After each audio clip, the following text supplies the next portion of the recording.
suis pas content, il y a les pièces jaunes qui bident. Oui, les pièces jaunes, elles ont bidé cette année. Ça n'a pas marché, les gens n'ont pas donné. Heureusement, BFM TV a une explication, quand même. C'est à cause des cartes bleues. Mais les cartes bleues, les paiements sans contact, les gens ont plus le temps de se poser la question de savoir s'ils pensent qu'à leur gueule ou pas. Nous ne voyons pas d'autres explications. Ouais, non, moi j'en vois quand même 2-3 autres des explications BFM TV. Premièrement, je pense que le contexte économique et l'inflation font que les gens ont peut-être plus forcément grand chose à donner.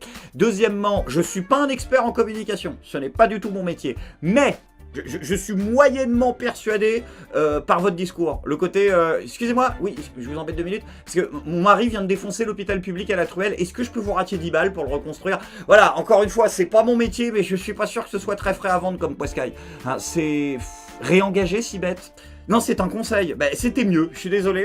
La com était mieux fichue à l'époque. Je sais pas comment vous en êtes arrivé là, mais vous l'avez fait. Et troisièmement, personne, mais alors absolument personne n'a envie de donner la moindre piécette à une insupportable rombière dont le seul travail consiste à nous donner des leçons de morale en permanence à la télé. Chez Arthur maintenant d'ailleurs. Oui, elle est chez Arthur, la première dame. Et pour parler de choses extrêmement intéressantes du point de vue géopolitique. Hein. Ah non, soyez rassurés, elle a parlé de Chris Evans.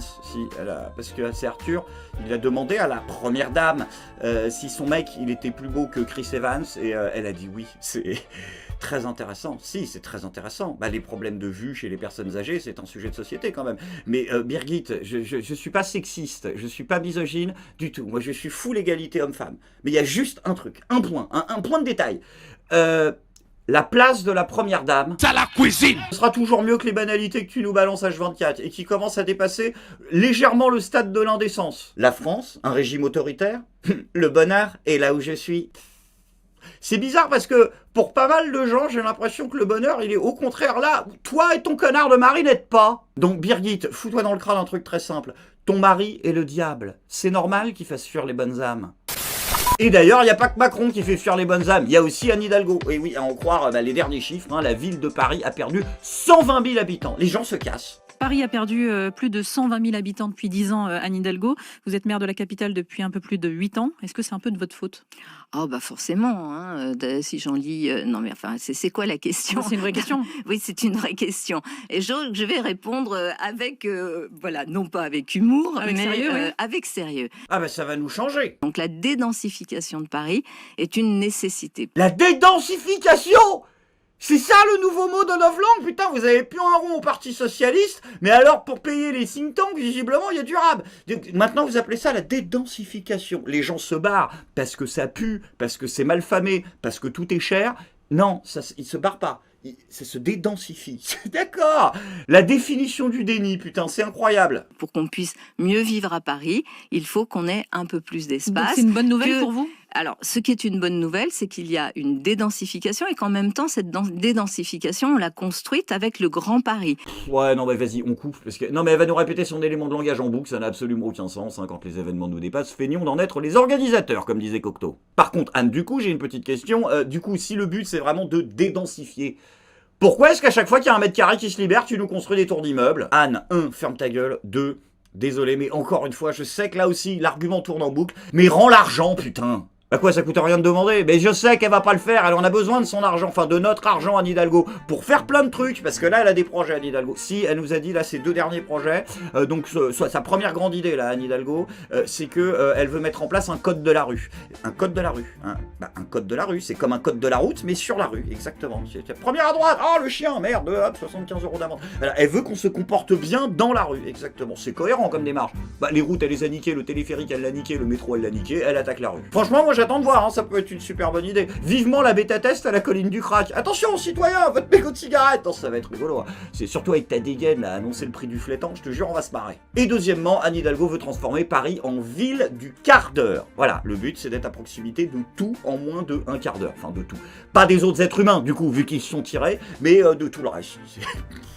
Je te jure, toi, un jour, les gens vont se retrouver à beaucoup moins de 15 minutes de ton palais, ça va chier des bulles. Enfin, attention, j'appelle pas à la violence. Non, je le précise, parce qu'en ce moment, le contexte est quand même un petit peu chaud. Heureusement que Bruno Le Maire, il est là pour remettre les pendules à l'heure. La logique dans laquelle on voudrait enfermer le gouvernement, la majorité, dans le fond, une majorité de nos compatriotes, qui est soit vous retirez votre réforme, parce que c'est cela que cela veut dire, c'est-à-dire vous retirez l'âge légal de départ à la retraite à 64 ans, soit nous bloquons le pays. Cette logique-là n'est pas recevable. Oui, c'est pas recevable, je suis d'accord. Il y a plein de gens même d'ailleurs qui trouvent que c'est pas recevable.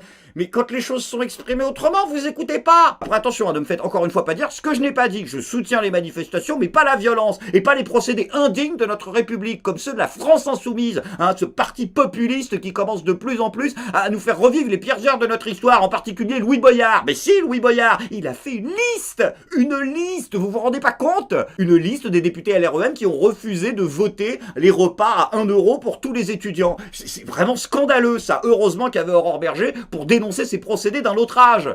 Le problème par contre, Aurore, c'est que je crois que tu as exactement fait la même chose, non? Publier une liste, vous voyez bien à quelle imagerie cela fait appel.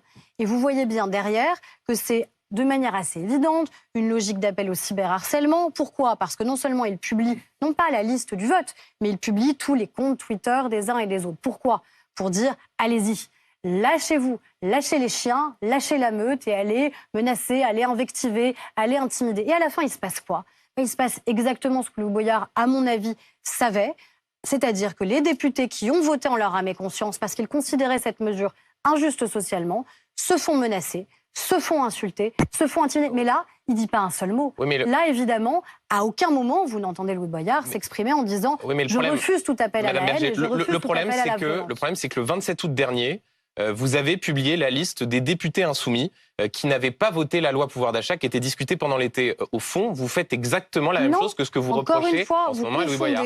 Le fait de publier des listes publiques, des scrutins publics. Mais là, regardez, on voit à l'antenne là la liste liste de tous les députés insoumis qui ont voté contre la loi pouvoir d'achat. Ce sont des votes publics, donc je n'ai pas de problème sur les votes publics. J'ai un problème quand on met nominativement. C'est exactement ce que vous faites là. Ah non mais attends, mais elle a raison Aurore Berger, mais moi je savais pas. Mais qu'ils avaient mis les comptes Twitter. Non mais là ça change tout s'ils mettent les comptes Twitter. Enfin ça n'a strictement plus rien à voir. Vous vous rendez pas compte? Ils ont révélé publiquement sur un réseau public des comptes publics regroupant des propos publics visant à défendre un vote public dans un hémicycle public par des personnages publics. Non mais là niveau dénonciation on est quand même aux pires heures de notre histoire. On est même au-delà d'ailleurs des pires heures de notre histoire. Je trouve que vous avez été modéré à l'REM. Bah excusez-moi, mais est-ce que les nazis à l'époque ont révélé publiquement les comptes Twitter de leurs opposants politiques? Je ne crois pas. Marlène, si tu regardes cette vidéo, tu ne le notes pas. Non, ce n'est pas un vrai argument, tu ne peux pas la sortir. Dis-moi, Aurore, je posais juste une petite question, parce que, ok, d'accord, il risque d'y avoir du harcèlement pendant 2 heures, mais, je veux dire, ça change quoi qu'ils mettent les adresses, parce qu'on a les noms des gens. Du coup, c'est parce que, en fait, les gens, ils savent pas taper dans un moteur de recherche Twitter le nom de la personne, glisser un peu avec leur molette et cliquer. Ah bah non, c'est vrai, on est une bande de sans-dents illettrés, on sait pas le faire, ça, finalement. J'ai trouvé un compte Twitter par nous-mêmes, parce que c'est normal qu'on soit illettré. Bah, on est des chiens. Est-ce que votre clébard, vous, chez vous, il sait lire, écrire et compter? Bah non. Bah, on est des chiens, c'est ce qu'elle vient de dire, Aurore Berger. Lâchez les chiens, lâchez la meute. Ah, c'est... Comment tu disais 2 secondes avant? Vous voyez bien à quelle imagerie cela fait appel. Sans transition les amis, c'est maintenant le moment de la bonne nouvelle du jour. On l'a dit dans cet épisode, les députés de la République En Marche, oui Renaissance je sais, sont victimes, ou ont été victimes pendant 35 minutes d'une campagne de cyberharcèlement pour avoir voté contre les repas à 1 euro pour tous les étudiants. Bien évidemment, comme à chaque fois, l'immonde fange gauchiste factieuse n'a pas pris le temps élémentaire d'écouter les arguments de nos députés macronistes. Heureusement, soyez rassurés, la rédaction de JSPC a décidé de corriger le tir. Offrir ce repas à 1 euro à tous, c'est en fait aller à l'encontre des besoins de nos étudiants les plus précaires, nos étudiants boursiers, mais aussi les étudiants étrangers qui n'ont pas accès aux bourses, qui ont véritablement besoin de cette offre à 1 euro, et les étudiants non boursiers en difficulté passagère, soudaine, ou en difficulté par rapport aux revenus de leurs parents, qui ont aussi besoin de ce repas à 1 euro. Donner le repas à 1 euro pour tous, c'est vraiment très injuste pour les étudiants précaires. Ah bah ça c'est un vrai argument, tout à fait. On peut pas donner des choses aux uns parce que ce serait injuste pour les autres. Mais oui, tout à fait, si on met en place les repas à 1 euro pour tous, eh ben il y en a qui vont être pénalisés. Bah ceux qui sont pas tous. Parce que si t'es dans le tous, si t'es tous, parce qu'on est tous. Waouh, là vous avez vraiment plus rien en boutique, c'est absolument indéfendable, il va vraiment falloir faire quelque chose les macronards pour donner un minimum l'illusion que vous connaissez la vie réelle des gens. Moi j'aimerais bien vous y voir avec en étant dans une situation où vous auriez besoin d'un repas à 1 euro. J'aimerais bien vous y voir aussi comment est-ce que vous faites pour vivre 1 mois avec le SMIC. Très sérieusement, je souhaite que finalement il y a une France d'en haut et une France d'en bas qui se croisent, et que vous veniez vous installer pendant 1 mois, 2 mois en France, où vous voulez, et que on montre comment c'est difficile de vivre aujourd'hui avec le SMIC, avec le salaire minimum dans notre pays, alors que ce sont en plus des métiers qui sont souvent pénibles. On l'a dit, ils tiennent le pays debout. Maintenant, il faut de la reconnaissance et de la rémunération. Alors, écoutez, non, mais je vais répondre. Merci François Ruffin. Alors, vous me proposez 1 mois ou 2 payés au SMIC, c'est bien ce que vous me proposez. Bon, je peux pas exercer d'activité salariée puisque je suis avocate, vous le savez. Mais si, admettons, je me mets dans ces conditions, je l'accepte, mais pas pour cette durée-là. 1 semaine, ça sera déjà pas mal. Ah, bah vous voyez, hein, tous les populistes qui disent oui, les macronards, ils sont déconnectés du réel. Eh ben non, Sarah Salman, elle est capable de vivre avec le SMIC. Si le mois fait 1 semaine. Voilà, exactement. Bah je suis désolé, 4 semaines dans le mois, elle en tient une. Elle est 1/4 prolo. C'est pas possible, Sarah. C'est vraiment, t'as un niveau d'indécence là qui dépasse toute limite. On pourrait pas terminer avec un petit peu de philosophie, je veux dire quelque chose qui élève le niveau. Ah, du Raphaël Enthoven. Parfait pour conclure. Je suis favorable à la retraite à 80 ans pour les ânes qui se livrent à cette mise en scène macabre. D'accord. Ok. Mais du coup, attends, parce que...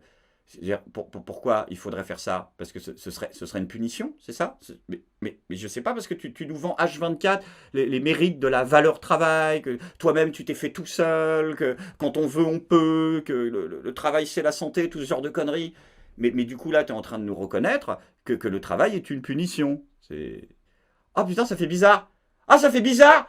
Il y a Raphaël Enthoven qui a dit un truc de gauche. Ah, ça faisait longtemps. Je suis pas content.